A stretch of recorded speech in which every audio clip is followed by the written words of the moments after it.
American Honda Motor Company. Is it Mr. Subar? Good morning, Your Honors, and may it please the Court. My name is Lorin Subar, and I'm pleased to represent Christy Williams, appellant herein and the plaintiff below. I respectfully reserve 5 minutes for rebuttal. Before beginning the course of the argument today, I want to share a brief quote from a case in which you, Chief Judge Richman, were part of a panel just a few months ago in Rosby versus Dallas-Fort Worth Airport. The court said, "We have cautioned that inherent powers may be exercised only if essential to preserve the authority of the court, and the sanction chosen must employ the least possible power adequate to the end proposed. If there is a reasonable probability that a lesser sanction will have the desired effect, the court must try the less respective measure first. We emphatically state that sanctions should be used lightly and should be used as a lethal weapon under only extreme circumstances. In this case, the first and only sanction not only ever ordered by the court, but ever considered by the court below was a litigation-ending sanction. In this case, the district court made the following errors. First, the district court was in error in striking the plaintiff's liability expert as a discovery sanction. Second, the district court was in error in then using that sanction to dismiss Ms. Williams' lawsuit with prejudice. The two topics I want to cover today are first, whether the sanction imposed in striking plaintiff's liability experts was a litigation-ending sanction. The second is whether the evidence before the district court and stated in the court's order met this court's heightened standard for issuing a litigation-ending sanction.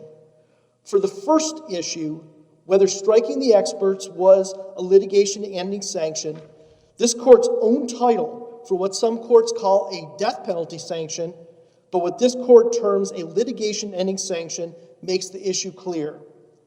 Specifically, was the sanction ordered by the district court striking plaintiff's liability experts in a product liability action where the expert testimony was a required element for proof?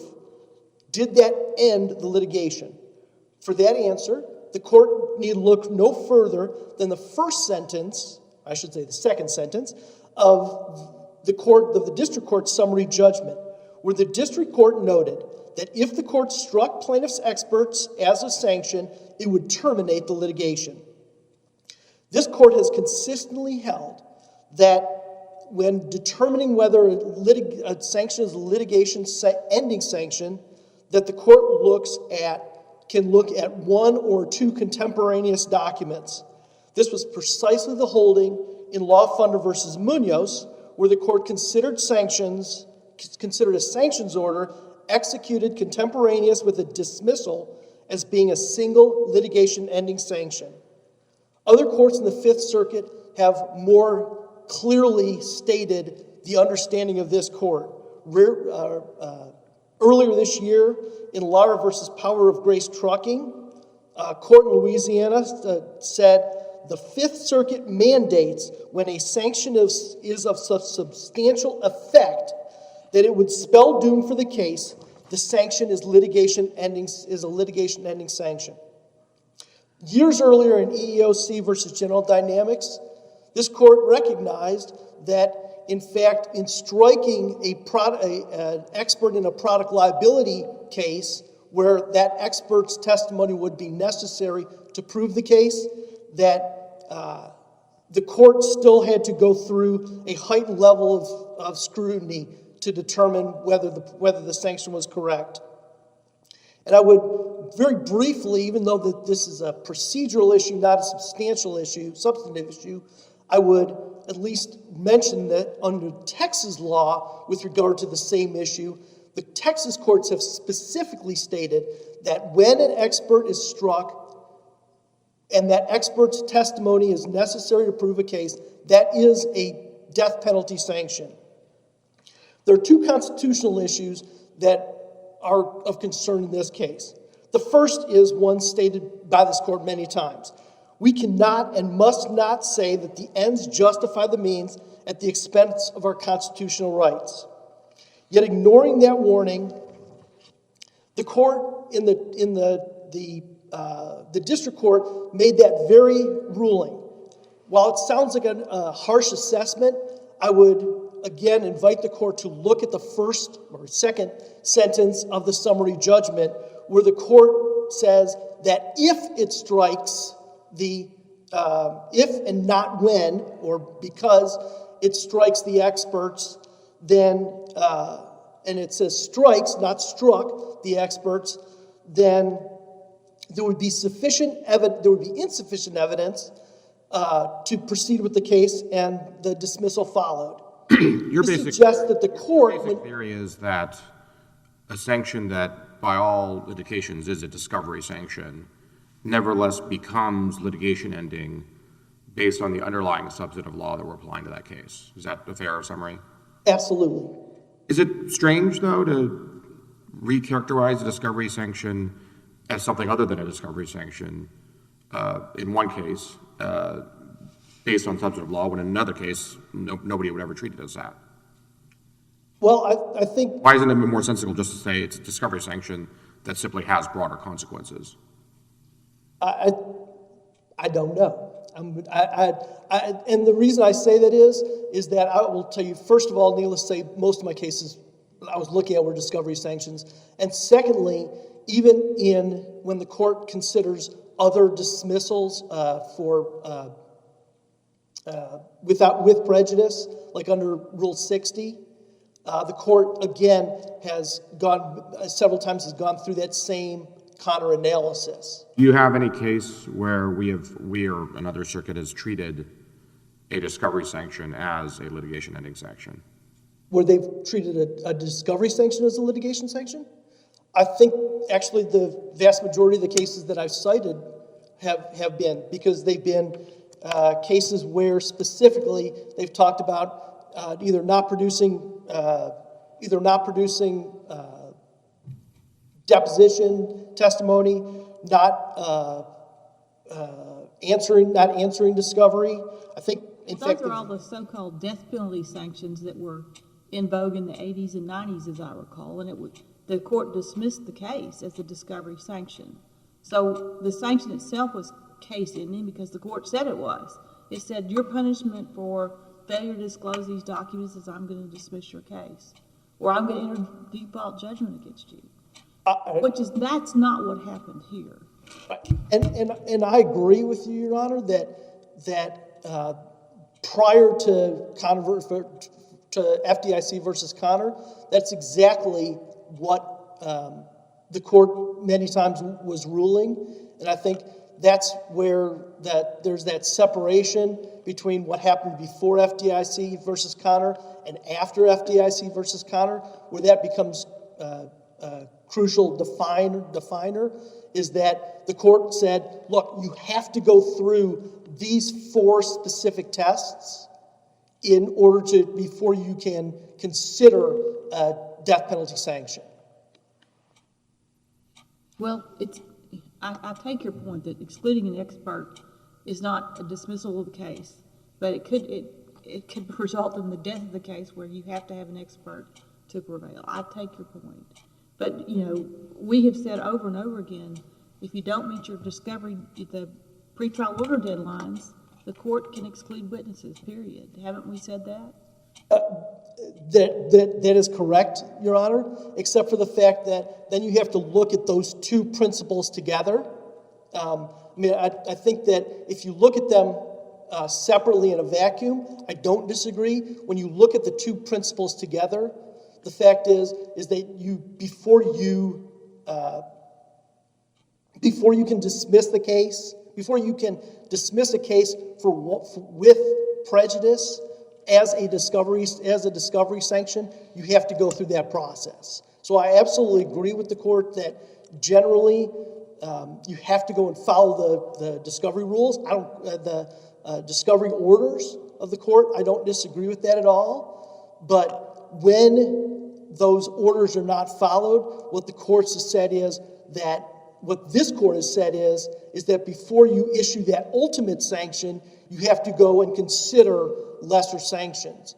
And in fact, not only did the trial court not consider lesser sanctions, the court never even mentioned considering the lesser sanctions. In fact, If a baseball umpire mistakenly, let's just concede, mistakenly calls a strike rather than a ball at the end of the game, would we call that, we wouldn't say that umpire is calling a forfeiture of the game. It's still just a ball or strike call, isn't it? Correct, but What's the difference here? well, and again, that's exactly the argument that the defendant has made. Right. But you have to look at not just at that specific ruling, you have to look at what the effect of the ruling is, and this court and the In the baseball analogy, the effect of mistakenly calling a strike in the ninth inning, on the 2 outs, 2 strikes, the effect of that is to forfeit the game under your theory. But nobody would say that the umpire has declared a forfeiture. They would just say the umpire made a ball or strike call. Well, but there is a difference because, again, the rules as set forth by this court have, in fact, set forth different rules with regard to your ball and strike analogy is very black and white. But this court has gone and made it very clear. No, let's say that the rules of Major League Baseball say that for an umpire to call that a game is forfeited requires unanimous ruling of all of the umpires on the field. Does that mean that the final ball or strike call has to be done unanimously? I would think the answer is no, because it's not a forfeiture call, it's a ball or strike call, even though the consequences of that ball or strike call happens to be the end of the game. And I assume you agree with that. My only question then is, why is this case any different from my analogy? Well, because again, it's because it's not a baseball game, Your Honor, and there are other contingencies that have been exigencies that have been recognized. Things like the fact that, again, this was not as happens in a lot of these cases, and in fact, a case I think that you were on, Vicus, earlier this year, where we're talking about perjury. We're talking about they actually used the term anarchy to introduce the matter when they started talking about litigation ending sanctions. This was the first time that the parties were ever physically in front of the court, but they'd never been in front of the court with regard to anything even mentioning sanctions beforehand. And the courts and this court and others have recognized that there has to be some progression, especially when you're talking about, and I figured I'd be addressing it in rebuttal, but I'll address it now, but especially in a matter such as this where, while the precipice, the thing that led to the sanction was this email canceling the Court seemed pretty upset about that. Pardon? District court seemed pretty upset about that. Well, and I agree with that, Your Honor. But the fact of the matter is that unfortunately that it was a poorly worded email shot from the hip. But the reality is, and one that the district court didn't take into consideration, was the entirety of the record as to why that occurred. And You understand, we typically don't sorry? get into the business of the district courts making this type of call. Well, There's a pretty deferential approach that we typically take. And I appreciate that, Your Honor, and I don't question, and that's part of what I said, in fact, in the prayer, which was, look, I'm not questioning whether the court had the right to go and sanction for for the plaintiff going and canceling the deposition, and I'm not questioning whether the court can look at the entirety of the record to go and make that determination. But the fact of the matter is that the court still has to go and follow its the balls and strike calls as noted by this court. And one of those is that when you have a sanction that is going to end the litigation, there is a separate set of rules that need to be followed. I'm going to reserve the rest of my time for rebuttal. Thank you.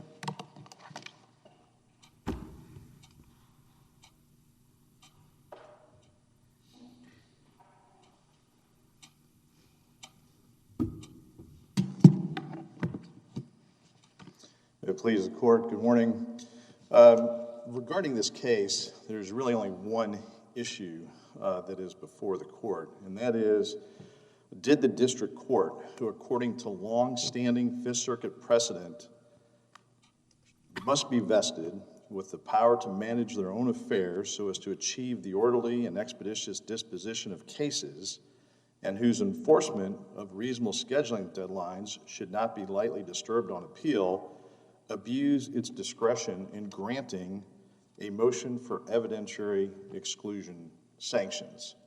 Now, the two most important things I said right there, I believe, are the standard of review is abuse of discretion, and the order of the district court at issue is an order excluding evidence. It is not an order issuing litigation-ending sanctions. Significantly, the abuse of discretion standard is applicable in two important ways. First, the district court's imposition of sanctions is reviewed to determine if the court abused its discretion. And frankly, I don't think I heard it right there, and I don't think this court would find it, that there was an abuse of discretion because the plaintiff undeniably canceled an expert deposition repeatedly and failed to present. How many times? I forgot, I've lost count, but at least two, is that correct? Yes, Your Honor. There is a long history, of course, set forth in the record associated with our efforts to get this expert deposed. In the end, the expert was never deposed in accordance with the court's order, and therefore there could really be no argument that the court abused its discretion in finding this misconduct warranted a just sanction. Well, it sounds like each side's lawyers in the trial court were accusing the other side of gamesmanship. Well, I hate to put it that way, Your Honor, but that may be. I'm not saying that's fair. I'm just saying that it appears to be one of these sort of classic unfortunate situations where lawyers don't get along. I've known counsel for many years, tried many cases against him. We do get along. Unfortunately, here, I don't think he was, and I'm a little surprised he's not here today, he was not up to speed on the case at the district court level to realize, number one, that we were still within the discovery period. The offer of explanation that they made for canceling the deposition was we were outside the discovery period. That's set forth in the district court's analysis. So I was surprised that I was being accused of gamesmanship with respect to discovery, but that, I think, as the district court said, even if that were the case, we don't do tit for tat. I had a request for the deposition. They had agreed to produce him on multiple occasions. They failed to produce him. They canceled it unilaterally. They engaged in self-help, and the court then issued a just sanction, which was exclusion of the expert. And that's the other aspect of the abuse of discretion standard, and perhaps more importantly is, particularly given the plaintiff's attempts at framing this as a litigation-ending sanction, the district court's determination of the appropriate legal test to be employed in the assessing of the sanction is, according to one of the most recent cases here in the Fifth Circuit involving this issue, the Kirkendall versus Accord Healthcare 966 Fed 3rd 351 case, that is reviewed under an abuse of discretion standard. So Judge Barker had the discretion to determine which legal test would apply, and he did that. And he determined this is not a litigation-ending sanction. This is a discovery sanction asking for the exclusion of evidence. This would be like if they had failed to produce documents during discovery, and the court then determines, well, I'm going to exclude that evidence. Now, what's the effect of that? Well, maybe that was the most critical piece of evidence in the case, but that was not what the court was determining in terms of, that's litigation ending. No, the court was faced with a discovery issue and issued a just discovery sanction. Now, that's important here, again, because what the plaintiffs are trying to frame this is a litigation-ending sanction. They've actually suggested that there should be a four-pronged test with regard to expert exclusion, and then they want a four-pronged test with respect to litigation-ending sanctions. Really, I don't think either of those tests apply. Judge Barker actually did go through the expert exclusion prongs in his order, and it's set forth in the record. So I don't think he was required to do that. Under compact in this case, or in this court, it was determined that the judge only has to determine if the sanction was just and specifically related to the claim at issue in the discovery order. And that's exactly what happened here. The court made a determination that the sanction was just, employing those 4 factors. Judge Barker went through, well, how important is this witness? What prejudice will befall Honda? Could I consider a lesser sanction? What was the plaintiff's excuse, their explanation? All right, why wasn't a lesser sanction considered? Well, because there would be no appropriate lesser sanction. We certainly discussed this with Judge Barker during the hearing, and contrary to what plaintiff's counsel just suggested, that he didn't consider a lesser sanction, Judge Barker asked Mr. Subar, can you give me a lesser sanction? The court is contemplating a continuance. The court's contemplating ordering Honda to depose these experts,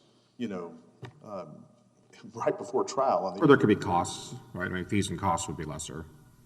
Exactly. So the court did consider this and invited Mr. Subar, hey, can you come up with a lesser sanction for me to consider? Mr. Subar offered him nothing.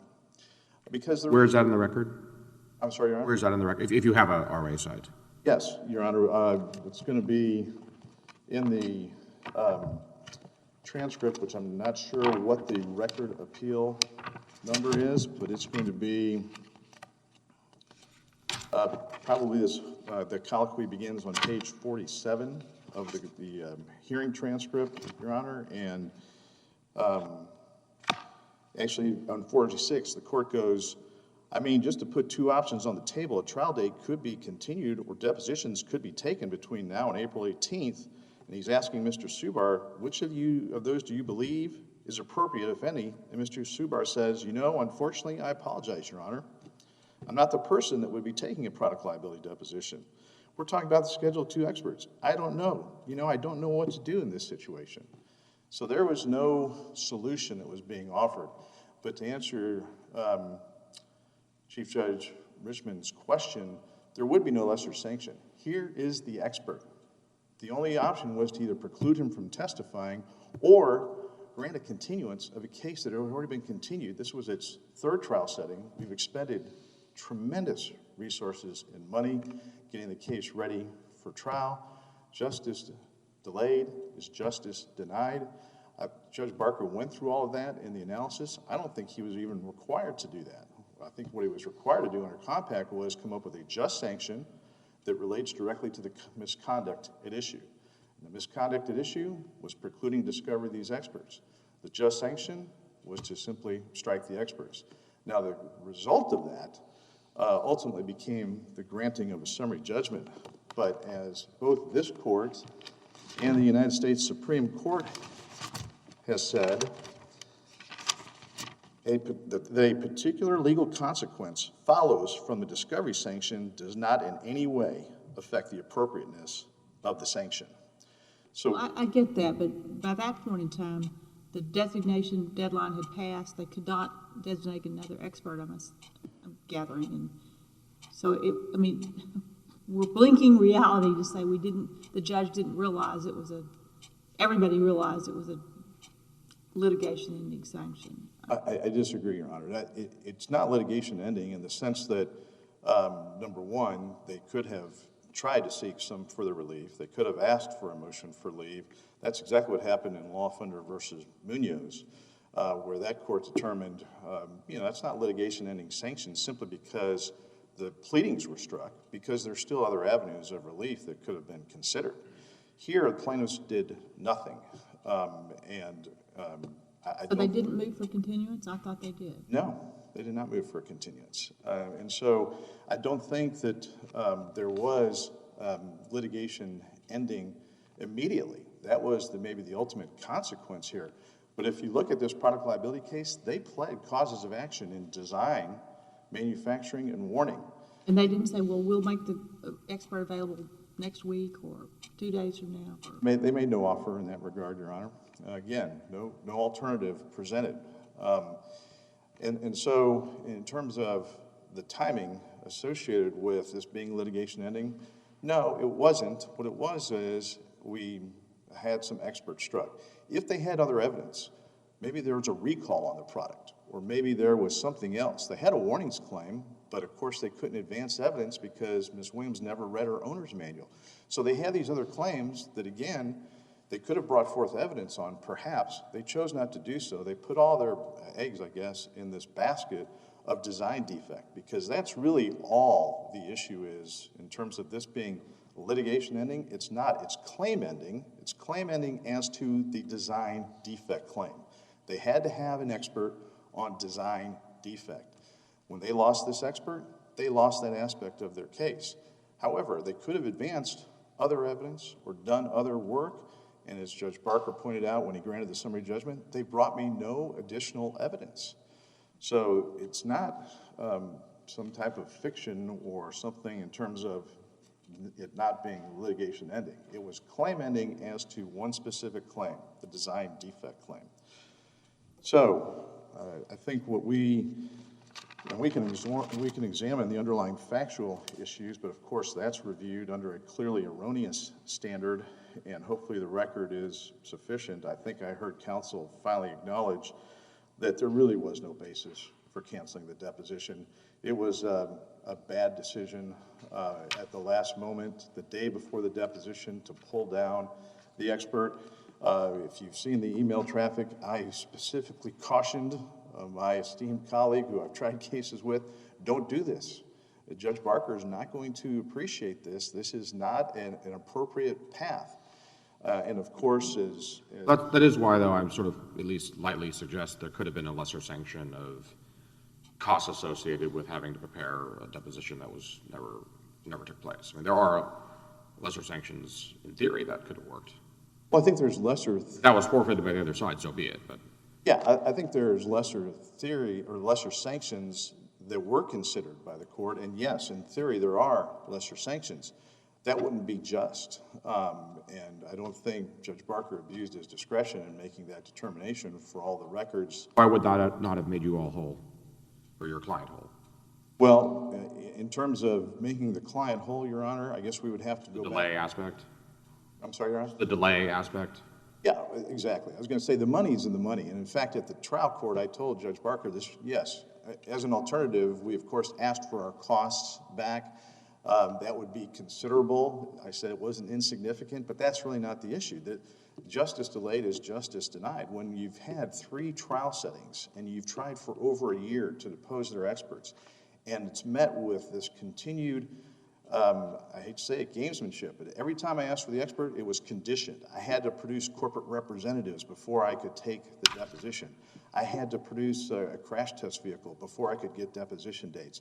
I had to take it only via Zoom, even though it was noticed for live in person, and they never moved for protection.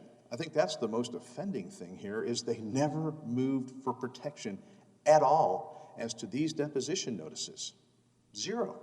And it was self-help. And if we're going to allow litigants to engage in self-help, I really fear what is going to happen with regard to, yeah, I just did something that's really bad, but you can't sanction me, Judge, because I'll take it to the Fifth Circuit saying it's litigation ending, and I'll cite the Williams versus Honda case that says if there's something that somehow results in a litigation ending sanction, you, the trial court, no longer can do that. And of course, that really hamstrings the district courts in the conduct of their business. District judges have to have the authority to manage their dockets, and we owe deference to their decisions whether and how to enforce the deadlines they impose. That's what happened here. We actually had moved these deadlines by agreement multiple times because I was trying to work with counsel, and even though my deposition notices were not being honored, and even though they finally agreed on a date certain, and the conditions had finally been removed because, by the way, they never took our corporate representative deposition. That's part of the gamesmanship. I spent so much time and money prepping witnesses that they canceled twice, but I had to do that in order to even get deposition dates. So finally, they canceled my corporate representative deposition in October, having agreed to present their expert for deposition in November, and then, of course, the day before, they canceled that deposition as well. I think that on balance then, the sanction that was issued is just. I don't think you have to go through a 4-pronged litigation ending analysis If you were to do that, I think, frankly, that the case still warrants the finding that there was no abuse of discretion. I think the court applied the proper standard when it said I have to determine whether the sanction is just and it's tied to the misconduct itself. This court has kind of explored, well, in the issue of litigation ending sanctions, should we require this 4-prong, or Lawfunder actually referred to it as a 6-prong test? And there are other factors. If I was moving for immediate dismissal, if I was moving for some type of default, those are litigation ending sanctions. That's not what was requested here. This was an evidentiary exclusion sanction. And as I say, Judge Barker even went out of his way, I thought very well in his reasoned opinion, going through those 4 factors for excluding an expert. He listened to the excuse that I offered, and he found that it was not right or just. He considered how important the testimony would be. He knew that that would eliminate a design defect claim. Until he saw the rest of the record, he wouldn't know that that was litigation ending. It wasn't. It was claim ending, not litigation ending. He considered the potential prejudice in allowing the testimony, which would be huge. Sorry, what do you mean claim ending, not litigation ending? Sorry, Your Honor? Claim ending, not litigation ending? Claim ending only as to that design defect claim. They needed an expert on design defects. That's a weird, I mean, what if that was the only claim they brought? That's not the only claim they brought. No, but why is that? I'm not sure I get that argument. I mean, litigation ending is litigation ending as to whatever claim you're talking about. Well, It just strikes me as a weird dichotomy. yeah, again, I think it was the effect of it, of the sanction was claim ending. I don't think that's litigation ending, but That strikes me as a better dichotomy. yeah, and again, as both this court and the Supreme Court has says that a particular legal consequence follows from the discovery sanction does not in any way affect the appropriateness of the sanction. And I was going to note, of course, that Judge Barker did go through the 4-prong touchstone of excluding the expert. He did listen again to their excuse. He considered the importance of the witness. He considered the prejudice that would flow. He determined whether or not he could cure the prejudice. And of course, he actually went further, even though I don't think he was required to, and considered, well, what are the other issues at stake here? And what will the deterrent effect be if I don't do this? And again, that is the concern I raised a moment ago. If we're going to allow litigants to engage in self-help and not allow the court to enforce its orders and to issue just sanctions, then I'm afraid that we will lose the demeanor and decor we should have at the district court level in terms of how discovery is conducted. Again, I'm glad to address any of the underlying factual issues. I would simply say that it's pretty replete with the efforts we made to depose these experts, and we were denied that, and no offer was made by plaintiffs to try to accommodate that. So in the end, we are asking that this court find that the sanction is issued by the district court after a thorough analysis of the underlying factual issues was just, that even if you wanted to employ the use of the 4 factors for excluding of an expert, the court did that. He did not abuse his discretion in finding that the misconduct of the plaintiffs was tied directly to the relief that was sought, and took into account the consideration of the issue, analyzed the prejudice to the non-offending party, determined whether a letter or sanction could remedy the issue. Given the thorough analysis that the court below conducted, I don't believe that this court could find that it abused its discretion, and therefore I think the decision should be affirmed. Thank you for your time, Your Honor.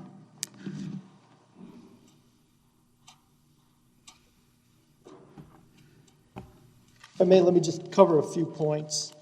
First of all, we absolutely have never acknowledged that at the end of the day that we were not correct in not going forward with the deposition. I want to point out some language from a case that we cited, Phillips versus GMC, in which the court had the exact same situation happen.